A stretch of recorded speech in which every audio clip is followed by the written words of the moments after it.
Tere, mina olen Dan Heinleht, ma olen Kaiu discgolfiraja üks haldajatest ja üks nendest inimestest, kes talvel teeb Kaiu terviserajale suusaraja. Terviserada on 1,3 kilomeetrit pikk, saab joosta.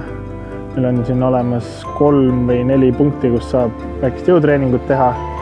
Terviseraja kõrval on discgolfirada, talvel saab terviserajal suusatada.